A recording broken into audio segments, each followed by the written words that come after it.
como a doutora Janine estava também acompanhando de perto aqui, doutora Janine, são dados preocupantes que nós vimos, inclusive, na reportagem, né? A violência sexual contra crianças ainda é muito grande aqui em Alagoas. A gente vai bater nesse assunto, porque acho que é muito importante. Primeiro, boa tarde, seja bem-vinda. Mais uma vez, muito obrigado. E a gente quer saber exatamente sobre essa situação que nós estávamos falando agora há pouco, porque nós vimos que os números são cada vez mais gritantes. 30%, né, de aumento, e aquilo que eu até perguntava fora do ar. Será que tudo isso é por conta do aumento desses abusos que tem acontecido agora, ou porque as pessoas estão denunciando mais com a visibilidade, por exemplo, das redes sociais, do celular? O que na sua visão pode estar acontecendo? Boa tarde. Boa tarde. Na verdade, existem dois problemas aí. Realmente está havendo um aumento, inclusive há estudos mais recentes que identificam que mais de 20% no aumento de crimes sexuais contra crianças de 0 a 4 anos. Quer dizer, esse índice aumentou muito com relação a crianças menores, mais de 10% e 15% também nas outras faixas. Mas, além disso, existe a subnotificação. É aquela criança que está sofrendo abuso, mas não informam aos pais, os pais não tomam conhecimento, ou informam, muitas vezes não acredita que essa criança está mentindo ou que aquilo realmente não aconteceu. E aí esse aumento também tem relação com as redes sociais, com a publicidade. Hoje as pessoas filmam, estão com o celular na mão para sempre, a cada hora, filmar, se presenciar, ligar, que existe a possibilidade de denúncias anônimas para informar, denunciar sobre esse crime que eles vêm presenciando. Então, assim, esse aumento está relacionado ao que a gente convive desses dois fatores. Perfeito, muito bem. Vamos trazer as perguntas dos nossos telespectadores que querem fazer perguntas para a doutora Janine. Vamos ver. A primeira pergunta é a Estela Alves que faz a pergunta, perguntando o seguinte: doutora Janine, como podemos perceber os sinais de violência sexual nas crianças? Pergunta importante. Isso. Na verdade, toda criança ela apresenta algum tipo de comportamento diferente. Então, é aquela criança que gosta muito de brincar, ela fica mais reclusa, ela fica mais triste, ela fica mais dentro de casa.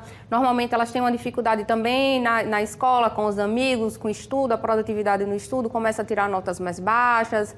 Essa criança que chora, muito terror noturno, acorda de madrugada chorando. Às vezes, se o agressor for um homem, ela começa a não querer ficar próximo de todos os homens. Então, assim, tem uma série de indícios que ela vem trazendo para que informar de forma, né? É prestar atenção no comportamento da criança, né? O pai, a mãe ou o responsável, né, Janine? A gente percebe. Se a criança mudou de alguma forma ou de outra, alguma coisa aconteceu, não custa nada conversar. Pode até nem ser um abuso sexual, mas pode ser algum problema que está acontecendo, uma repreensão, qualquer outra coisa. Custa nada você chegar na criança e fazer uma pergunta sem arguí-la, né? Mas assim, oi, meu amor, tudo bem? Então, acho que vocês sabem explicar isso melhor do que eu. Eu costumo dizer que a palavra que tem que ser utilizada com essa criança é acolhimento. Então, essa criança ela tem que se sentir acolhida, ela tem que se sentir protegida, ela tem que ter alguém que ela tenha como um porto seguro para ela, para que ela saiba que ela pode falar, que ali ela vai se sentir bem, ela vai se sentir protegida, que ela vai ser acolhida, né, que ela vai ser valorizada. Então, é sempre estar em contato com essa criança, sempre ter alguém para conversar com essa criança e dar uma liberdade maior para que ela possa conversar abertamente sobre tudo. Perfeito, doutora Janine. Vamos lá, vamos para a segunda pergunta. Quem faz a pergunta agora é a Helena Chagas e ela pergunta: doutora Janine, como posso orientar meus filhos sobre a violência sexual? Isso. Antigamente tinha aquele tabu, né? A gente não pode falar sobre certos assuntos com crianças.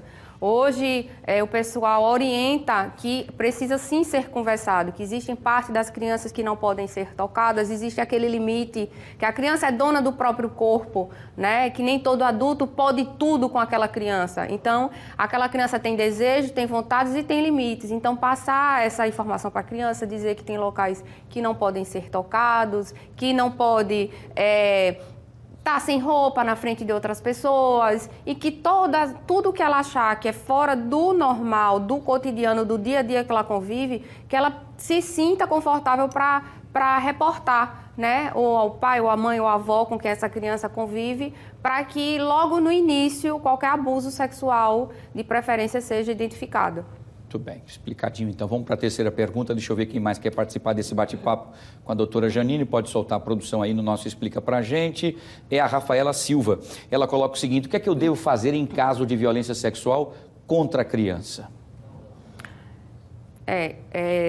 nem toda violência sexual é só o estupro, né? Aquela conjunção carnal. Existem outros atos que é hoje considerado como estupro. Mas mesmo que não seja uma conjunção carnal, o ideal é procurar um hospital que faça esse acolhimento dessa criança para ver se consegue coletar material, porque infelizmente a maioria desses estupros ele acontece dentro de casa, né, da própria casa. 80% são de pessoas conhecidas, né, dos autores desses crimes. Então, essa criança precisa ser precisa ver se tem indício, porque não vai ter uma testemunha que presenciou. Muitas vezes não tem, como foi o vídeo passado que uma vizinha filmou. Mas isso é muito mais difícil. Então, normalmente, aquele crime acontece entre o agressor e a criança. Então, precisamos de outras provas também que, se puderem ser produzidas, seriam interessantes. Então, levar essa criança, para essa criança fazer, ir no hospital, coletar material, se for possível. Eles tiram foto, fazem perícia, fazem laudos para comprovar realmente que um crime aconteceu. Além disso, o interessante é comunicar ao Ministério Público, comunicar ao Conselho Tutelar, ir na delegacia, fazer o boletim de ocorrência e, se esse crime acabou de ser cometido, ou logo após, ou no ato, a chamar a autoridade policial para tentar fazer a apreensão desse agressor em flagrante. Perfeito, muito bem. Vamos para a quinta pergunta. Vamos ver que, então, quem quer participar desse bate-papo. A Flávia Rocha pergunta o seguinte: doutora Janine, o que acontece após o registro do boletim de ocorrência? Infelizmente, as delegacias, a maioria das delegacias são lotadas de procedimentos. Então, não basta só fazer um boletim de ocorrência. Como eu falei anteriormente, é bom a gente notificar as autoridades. Entre em contato com o Ministério Público, faz um requerimento, leva lá o Ministério Público informando que há aquele crime, porque o Ministério Público ele também é um órgão fiscalizador. Ele pode cobrar à delegacia que aquele procedimento seja dado prosseguimento, que ele seja concluído. Então, vai na delegacia, procura a delegacia, pede para marcar a data para que as pessoas, as testemunhas sejam ouvidas. O Ministério Público também é muito importante e também o Conselho Tutelar, até para dar um apoio melhor. Caso também seja parente, consegue o Conselho Tutelar orientar para que esse agressor não tenha mais contato com essa criança. Perfeito. Vamos para a sexta e última pergunta de hoje. Deixa eu ver quem faz a pergunta agora. É a Érica Santos. Ela pergunta qual a assistência que é dada para a criança e a família vítima de violência sexual. Isso. Na verdade, essa criança ela precisa ter um acompanhamento. Recentemente, teve um caso que me chegou de uma senhora com 65 anos que, até hoje, ela conversando comigo, ela chorou, lembrando do abuso sexual que sofreu quando tinha 7, 8 anos.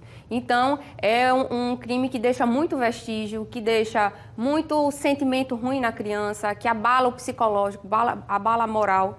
Então, essa criança precisa de acompanhamento, não só psicológico, muitas vezes precisa de medicação, procurar um psiquiatra, para que esse tratamento seja prolongado pelo tempo necessário para essa criança possa ficar com o mínimo possível de dano. Então, é procurar mesmo todo o apoio, toda essa rede que está pronta para atender se assim acontecer, né? Isso. Inclusive, existe a possibilidade de pedir medidas protetivas cautelares de distanciamento, mesmo que o agressor não seja preso imediatamente após esse crime, podem ser pedidas medidas cautelares, pode ser pedido inclusive a prisão dele. Então, o importante é correr atrás, ir atrás desses órgãos que podem ajudar, a Defensoria Pública também pode auxiliar nisso, para que essas medidas sejam pedidas para que esse agressor ou seja preso ou fique o mais distante possível dessa criança. O ideal é que seja preso, né? Para que não volte, infelizmente, a importunar mais uma vez as crianças e a sociedade também. Vamos fazer o seguinte, vamos trazer então, coloca o endereço, por favor, aqui, para quem quiser entrar em contato com a Janine, por favor, a doutora Janine, para você entrar em contato, você pode sugerir até assuntos a serem debatidos também aqui no Explica Pra Gente, e se você quiser também entrar em contato, qualquer orientação importante, né, você pode entrar em contato com ela a partir de agora. Pode colocar aqui, cadê a produção? Coloca.